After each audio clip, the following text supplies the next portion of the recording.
Welcome, here I've got TCL 20 Pro 5G and I'm gonna show you how to turn on and off the camera leveler at this device.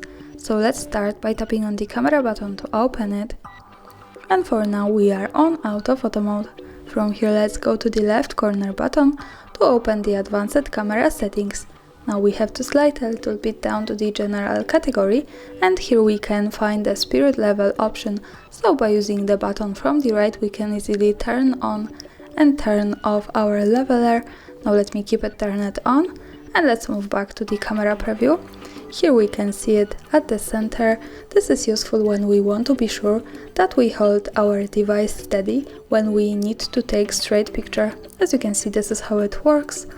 And of course, when we don't need it, we have to move back to the left corner settings, slide down again to the general and tap the spirit level button from the right to turn it off. So for now, the leveler has gone. And that's all, thanks for watching, subscribe our channel and leave the thumbs up.